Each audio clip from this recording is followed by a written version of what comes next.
Yes, yes. Good evening, friends. Namaste. My name is Ramesha MH, Secretary, Niratanka Trust.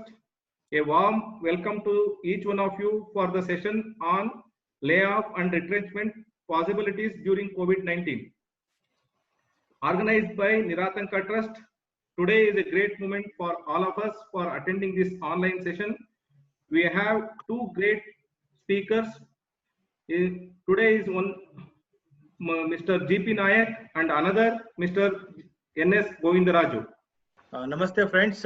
Now I have the topic of delivering on layoff. So let me take you through the specifics of layoff and also the provisions under Industrial Dispute Act 1947.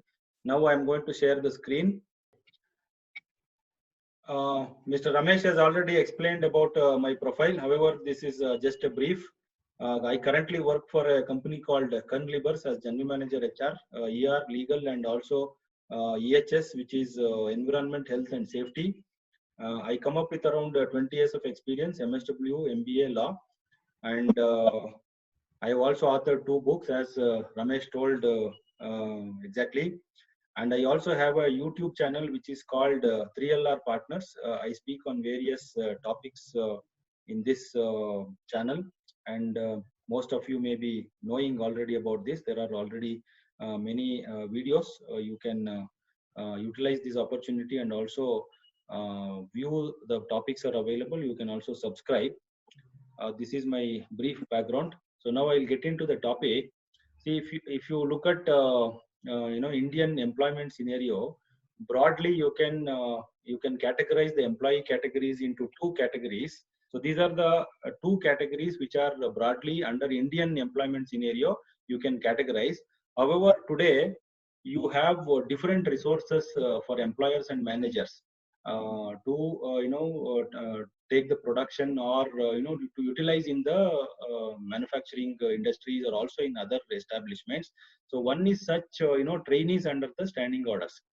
If you have a standing order and if you also have defined trainees and also you have a training scheme, so you can also take trainees under standing orders. There is one more resource you get today is apprentices under the Apprentices Act 1961. And you also have NEEM trainees, because these trainees comes with a under a notification from the National Council of Vocational Training. So you can also take trainees as a resource. However, there are certain specific conditions and scheme provisions are there. One needs to follow this. And you have another resource today which is called contract employees. So you can also hire contract employees under certain restrictions and conditions. Now, if you look at these trainees under the standing orders, they are very much covered under Section 2S of the ID Act. And if you look at apprentices under the Apprentice Act 1961, they are not workers, because it is a set law. These apprentices you hire under Apprentice Act 1961, they are not called as workers. Even though if you look at Section 2S of ID Act talks about apprentices, they are not apprentices under the Apprentices Act 1961. And if you look at NEEM trainees, they are covered under different scheme and contracts. So therefore, they are not workers under Section 2S of the ID Act. But if you look at off late, there are certain case laws you can see where if you don't utilize them properly, or if you don't give a proper training, and if you don't follow the training scheme and the provisions of the notification in spirit, they can also be called as workers. So therefore, you have to be very careful while dealing with NEEM trainees. And the contract employees, they are very much covered under Section 2S of the ID Act 1947. So with these broad categories, we will further proceed on how it is applicable to the layoff is applicable to these kind of categories of employees. And as I said, the Section 2S is the main section which talks about the definition of workers or the employees. Industry definition underwent a little bit of surgery by Act number 46 of 1982. So if you take the book, you see this definition, because this I'm not going to read through this definition because it is elaborate. But for your information, this definition did not take off. That means this definition is not made it as active. So because it is not made effective, so this definition is not valid as on today. Now all of you can go to a poll question. You can go to slido.com and put this code 62541 and answer this question, and I will make your summary live. So let's see whether what is the wage limit, wage ceiling to exclude the supervisor from the workman definition under section 2S of the ID Act 1947. So you have to identify the appropriate answer. Answer your question. There is a objective type question is live now. So I give you 1 minute, all of you. You can log in to slido.com and put this code 62541. You will get a poll question. All of you have answered this question. Now I will share that screen also for all of your information. So this is the answers you have given. So 33% have said don't correct your answers now, because I can see it is a nexus between three options. One is exceeding 10K, not exceeding 10K, and exceeding 21K. So this is the answer you have given. So important for us to understand section 2KK, because this definition talks about layoff. If you look at this definition, I'm not going to read you through, but however I will explain you. This means it is an employer's failure, refusal, or inability of an employer to provide employment. And also, while understanding this definition, you should also understand there is a word called for. There is a sentence for any other connected reason. So if any employer is going to lay off, the reason should be shortage of coal, power, or raw material, or the accumulation of stocks, or the breakdown of machinery, or natural calamity. So continuation you see for any other connected reason. So while understanding this for any other connected reason, this is subject to the rule of law called ejusdem generis. So this ejusdem generis is applicable. The ejusdem generis means when certain specific words are preceding, and after that there is a general statement or general reason is followed, then this general reason also takes the color of the specific words. Like for example, the specific reasons are shortage of coal, power, or raw material, or the accumulation of stocks, or the breakdown of machinery, or natural calamity. These are the specific reasons. However, after that it is generalized for any other connected reason. So it does not mean that you can lay off for employees for any reason. So the reasons have to be connected to the specific reason. Any reason you give, this has to be connected to shortage of coal, power, or raw material, or the accumulation of stocks, or the breakdown of machinery, or natural calamity. Now I will move on to applicability of chapter 5A and 5B, because the provisions related to layoff, retrenchment, and closure are basically covered in 5A and 5B. So there are no other provisions which talks about other than the definition. So therefore it is important that we should understand chapter 5A and 5B. So I have broken this matter into 3-4 categories of employment. If you look at application for factory, mine, plantation having 49 and below workmen, then layoff provisions are not applicable. Okay, so if you have a factory or mine or plantation less than 49 and below workmen, so the chapter 5A or 5B not applicable. Layoff provisions entirely not applicable. However, if there is any provision which is there in the appointment letter or standing orders or the settlement with the union, then they can do so. So we will come back to this possibility later also. Okay. If you look at the chapter 5A, provisions related to layoff are contained in section 25A, 25B, 25C, 25D, and 25E. These are the basic provisions contained. I will come to what is the quantum of compensation. How much compensation you will give? Will you give full wages or full allowance, or you give 75% of basic plus DA, or whatever it is? Let's see what is the provision talks about it. The provision talks, especially section 25C, 50% of basic wages and dearness allowance shall be the layoff compensation for the days of laid off. So please note this. So let's take another question, which is very important. Normally, every HR professional or manager and employee will have this question: when you lay off people and you pay layoff compensation, whether it attracts ESI contribution or not.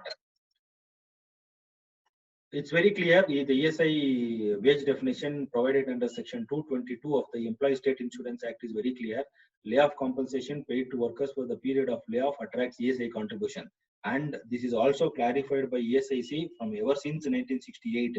And if you look at Section 222 of the ESI Act 1948, it very clearly says that any payment to an employee in respect of any period of authorized leave, lockout, strike, which is not illegal or layoff.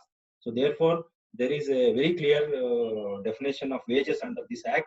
So the layoff compensation definitely attracts ESI contributions. There is no second thought on this. Whether the layoff period to be reckoned for calculation of earned leave, because in the case of factory or shops, these earned leaves are to be provided. Now let's look into the provisions whether you have to consider it. If you look at Section 79 of the Factories Act 1948, these explain the provisions related to calculation of earned or annual leave. If somebody completes 240 days actual working in a year, he is required to become eligible for annual leave. However, as per the explanation to the Section 79, you can read it. While the employer to consider days of layoff, maternity leave, annual leaves availed for calculation of actual working days. And further also it says that worker will not earn any leaves for this period, even though you consider these days of layoff to make him eligible for earned leave, but he will not earn the leaves for this period. Therefore, and you go to Karnataka Shops and Commercial Establishment Act 1961. Similar provisions are available. If you are from any other state, you can get into your state act and similar provisions will be available. So therefore, the layoff days to be considered as work days for arriving at the eligibility and not for calculation of leaves. The understanding is very clear. Now I have come to the end of my presentation on layoff. In case you have any clarifications, my coordinates are already provided here. And also, if the time permits, you can also ask any questions today. Thank you, Ramesh. I am done. I'm online now. If there are any questions, probably we can give a little more time to Govind Raju because he has covered a lot of introductory aspects like definitions and all. Therefore, I may not be requiring so much of time. In case Govind Raju requires a little more time for question answers, probably we can give him, let us say, another 15 minutes and then we can move on. If there are no immediate questions, then I can take up my topic. Govind Raju sir, in the question and answer box, there are some questions. You please answer the questions. Okay, so let me take up. Okay. Also, participants can ask questions through the question and answer box. The next question I will take is if the total employees are 200, but workmen are 75, in this case, can we apply Chapter 5 100%? I have told you, when you are counting the number of workers, you have to count the workers, not all the employees. So Section 2S, if somebody is covered under Section 2S, only that people you have to take. And also be very clear that the contract employees who are covered under Section 2S also, they are also workers. So while counting, you also should count them. So don't leave them and count it. Whether screen is visible? Yes, sir, visible, sir. Good evening, friends. Welcome back to this session. Right now, my professional colleague, Mr. N.S. Govind Raju, has taken you through the various provisions of layoff in detail.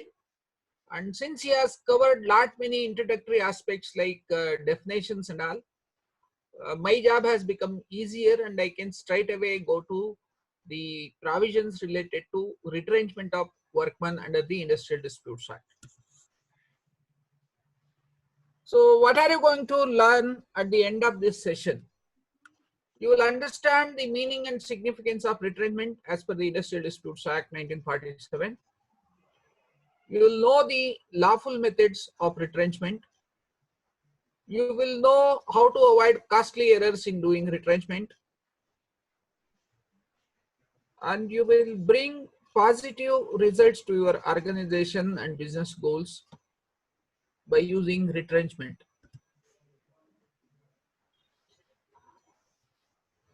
The retrenchment, see, if you look at the newspapers, most of the newspapers call retrenchment as layoff.